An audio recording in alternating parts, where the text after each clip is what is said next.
Hello, welcome back to my channel. My name is Jo, this is Joey Sewy, and today we are going to talk about my style journey and specifically body shapes and how to dress them.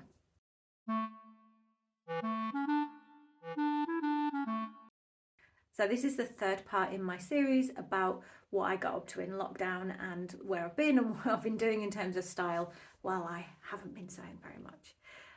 And today it's all about body shapes and body types. Before we leap straight into it, I just want to give a word of reassurance to those of you who might not feel ideal about their bodies, might be worried that this video might be talking about how you should be and losing weight or exercising or anything like that. Not at all, nothing like that. But if you're curious about how to dress yourself the best for the shape that you have, then stick around because that's what we're talking about today. So fundamentally, in the system of body shapes that I have become familiar with through this process, there are 5 body shapes.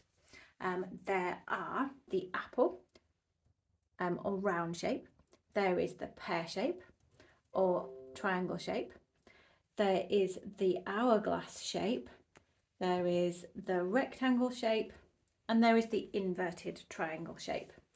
So what you've got to remember about body shapes is this is based on an assumption, which is a pretty good assumption based on human psychology and aesthetics, that the human eye prefers symmetry and evenness. So with a shape, if we start with the hourglass and the rectangle to begin with, those shapes are symmetrical top and bottom and left and right. Most people are more or less symmetrical left to right. There's going to be more variation top to bottom.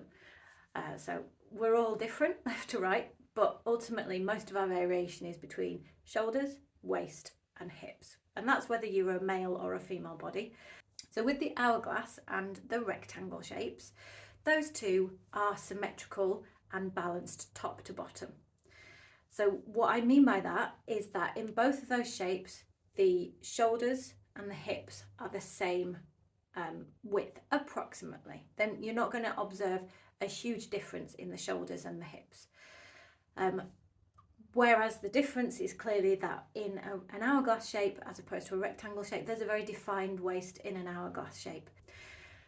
With the apple and the pear, they are actually probably, even though they're both fruits, and the apple and the pear are sometimes, the pear is sometimes called triangle shape and the apple shape is sometimes called a round shape.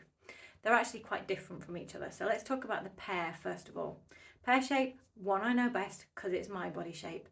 It's called a pear because your classic pear is narrow at the top and then wider at the bottom. That's the shape of the fruit, and that's the shape of that body type. So how the narrowness normally would, or what you would look for if you feel like maybe this is the body shape that you fall into, is that you've probably got narrow shoulders, you've probably got a smaller bust, and you've probably carry most of your weight below the waist and around the hips and the thighs. So that defines my body shape. The biggest part of me is my hips, my bum, my thighs, and the smallest part of me is my shoulders and my bust, which when you're out shopping for clothes, things that you might know about your body that help you define this is things I know about my body. Jackets, I never have any trouble fitting them on the shoulders because my shoulders are really narrow. I can probably sometimes fit into sizes that are smaller than my real size, whatever that is, because I've got small shoulders and small bust. But what I will often find is if it's a jacket that goes over my hips, going to fit perfectly up here, probably won't do up around my hips. Or if it does up around my hips, it looks like I've nicked off with my mum's jacket and I'm 5 years old on the top, so it's massive. So because we have people who sew on this channel, when you adjust patterns, you're going to find that you're always having to adjust to do different sizes on the top half of your body, kind of bust line and above, compared to from your ribs below. You tend to have to size up in that part of your body. So that's the pear. It's a triangle, narrow at the top, wide at the bottom, or a pear shape, whichever phrase you prefer. With an apple shape, it's, like I say, it's really different, and it's probably got all the assets. Speaking for myself, the apple shape has probably got all the assets that I envy most in other people, but misses all the things I like most about my body. So it's not quite an opposite, but with an apple shape, you're likely to have a larger bust. And you're likely to not have a defined waist and be quite wide around the tummy. So that's why it's a round shape. So a larger bust, you have lots of lovely fullness to fill your dresses and all the sorts of tops that wouldn't look great on my body. But around your waist, it won't necessarily be defined, which is not a bad thing or a good thing. It's just how it's going to be. And if you do ever have weight variation, then the place that's likely to expand first on you is your waist and tummy area, as opposed to me as a pear shape. It's my thighs and my bum. But with an apple shape, the things I'm going to envy you for is that you have probably got amazing legs. Regardless of body size, your legs are probably slender and they look great. It's possible that your high hip, which is the part of where your hip kind of starts near your waist, is wider than your low hip because you're carrying the more of your volume higher up. And remember, this goes for whether you're a size 6 or 60. These proportions, and they will stay with you because it's about your bone structure and it's about genetically where your body puts weight when it has extra weight. Even if that extra weight is tiny or if that extra weight is extra, it's about where it puts the weight. So with an apple, probably slender arms, slender legs, but all the bulk around the middle. So apple and pear, hourglass and rectangle. And then there's one more, which is the inverted triangle, which is probably a little bit less common in female bodies, but honestly, I don't have the statistics, but it's because it's more classically the masculine shape. So it's broad shoulders and narrower hips, inverted triangle, upside down triangle. So you're gonna be all about, you could carry off all the cold shoulder tops. You could carry off all the 80s power suit, massive shoulder look. Great on you, but you may not have a defined waist very much because your hips are also narrow, so your whole body gives an impression of going down like that. Bust wise, it can be larger, it can be small. That's not necessarily as impactful as your shoulder line. With the inverted triangle, so the upside down triangle, the key thing is that your shoulders are quite square. They look, I don't know about you, but for me, a lot of the things I admire in other people's bodies are the things that I go, oh, look at that. It's not that I want to change my body because I'm cool with it, it's fine. But I admire those lines that I'm not able to create. I guess it's just the things I can't reach that I not aspire to, but see in others and enjoy, because I don't see it in the mirror when I look at myself. So that was a digression. Where was I?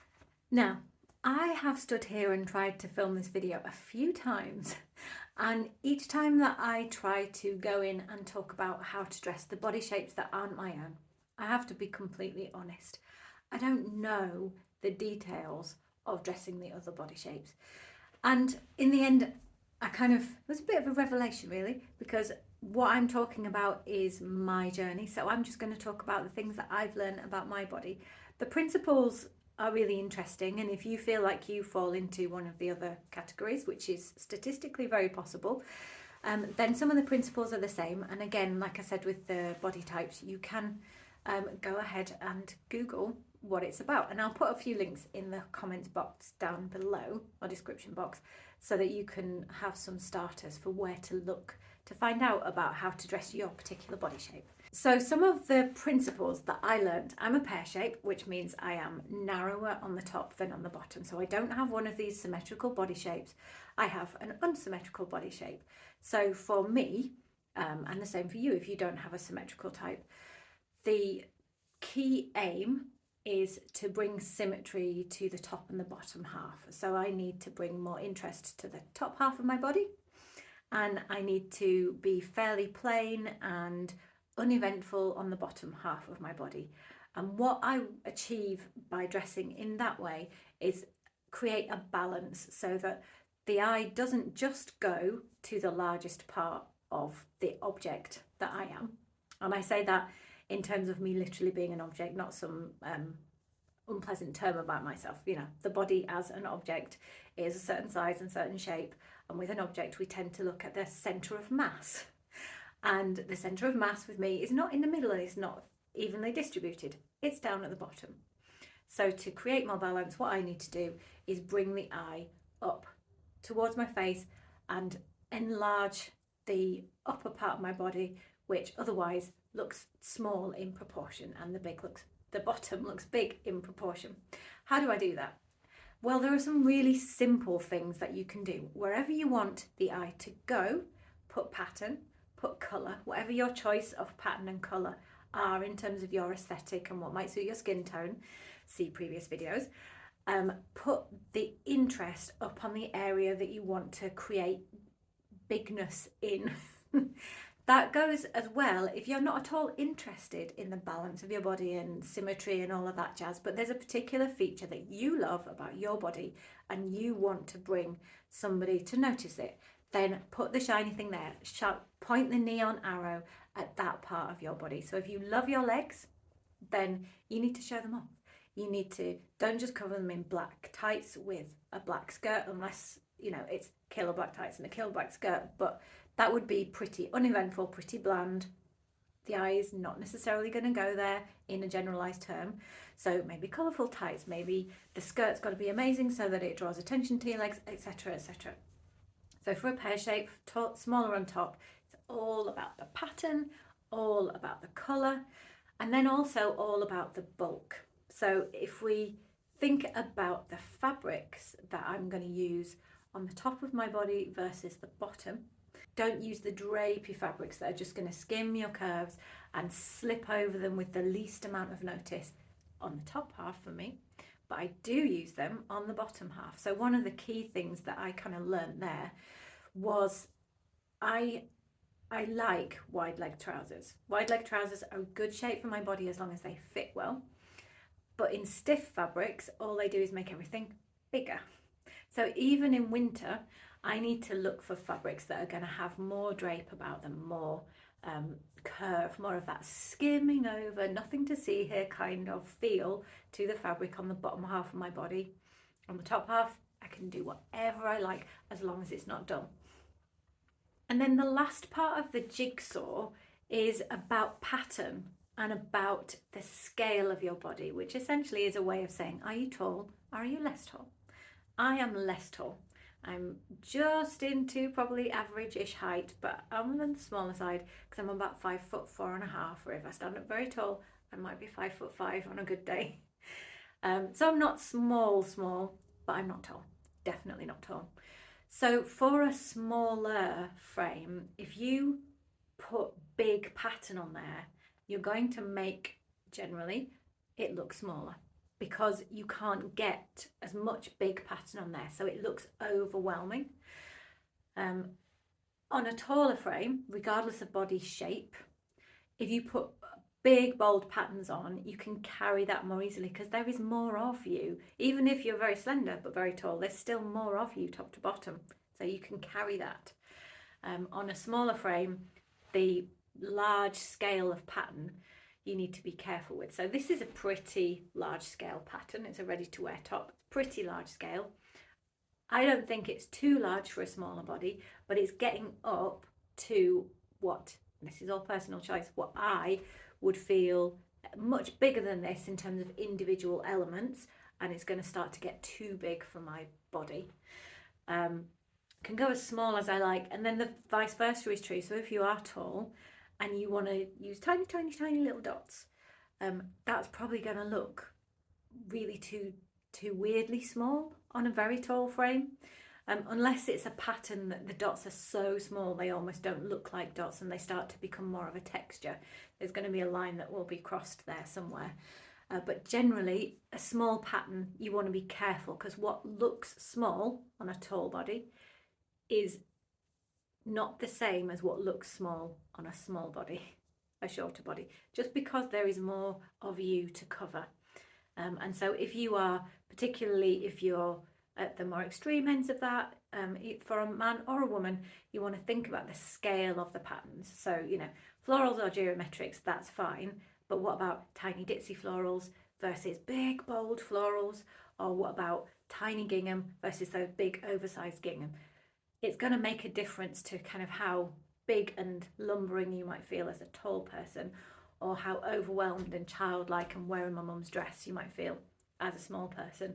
And I know, thinking back over things I've made or things I've worn over the years, that definitely defines some of where I feel I've gone wrong. I love a big bold print, but I need to be much more careful.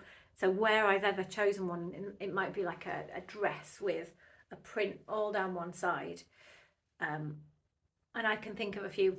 I don't have any pictures unfortunately, but I can think of a few where it just didn't work because it was too big for my body. I was probably also choosing the wrong shape, let's be honest, but you need to think about the scale of your patterns. So to sum up, essentially about body shape, what I have learned is about defining what my shape was. I kind of knew it was a pear shape, but what that meant for what I was supposed to do with it, I didn't know, and I have learned that recently. It's about trying to create the balance. So it's that principle for me was a fairly new one, and to bring the interest up to the smaller area and create less interest and really kind of skim over, be very subtle with the larger area of your body. And that's something that anybody can apply as a principle. There's then the idea of where to create lines in your body and details. So, you know, you've got the hood at the top for me, because I'm happy to bring lots of interest up here. If you had really broad shoulders, this probably wouldn't be ideal, and you'd be going for something opposite. In terms of the lines of my body, I like my waist, so I almost always have something defined at the waist. Separates look good on my body because I can do my two different needs on the two halves of my body really well. If you've got a balanced body, then separates can work, but won't necessarily be something that you need to do the majority of the time, which is what I feel is my preference these days. And then the idea of fabrics, whether they're fluid or whether they're stiff, that's been a game changer for me, to know that I really need to think about having much more structure to the fabrics on the top half of my body and much more softness to the fabrics on the bottom half of my body, regardless of garment. And then the final piece of the jigsaw was this thing about the scale of your patterns. So the taller you are, which sadly I've never had to worry about, but the taller you are, the more you can carry off that big boldness, and the smaller you are in height, then the more you need to be mindful of those big bold patterns, and you can only really go so far, and you can carry off any of the small patterns. And the last thing I would say, other than for the next video, which I will be talking about some sewing patterns that illustrate these principles, so we can get right back into the sewing. But the last thing I would say is all of this stuff I have found super helpful. It has really helped me to shop more intentionally, choose patterns more intentionally, and dress in a way that I haven't felt this happy with what I put on in the morning, maybe ever before. I look back at some of the pictures of me in my 20s, and I guess, like, you know, I should look back at pictures of me in my 20s and go, oh, look at me, so young. And I'm just dressed in such, most of the time, I have some standout outfits, but most of the time dressed really wrongly for my shape. And I can look at the picture and remember not feeling like I loved what I looked like. I've never felt big or anything. I've just felt like, yeah, well, this didn't work, or I don't feel quite right. I've carried that not quite rightness for a really long time. And these few principles for me have super changed that. But if you have different aims for how you look, and if you want to break the rules, then obviously you should go and do that, because the whole principle of all of this is that it gets you, if you want to a place that feels much more like you, whatever that is. So I hope that this video has helped you with that. If you have any questions, please ask them down below. Like I said, I have struggled with talking, when I've attempted to, about body shapes that are not my own, because I've done a massively deep dive into my own body shape, but not so much into the other ones because I don't have to dress those every day. So if you want to know about other stuff, there will be some links in the description, and I will see you really soon with another video. Thank you so much for watching. I always appreciate that you're there, and I'll see you next time. Bye.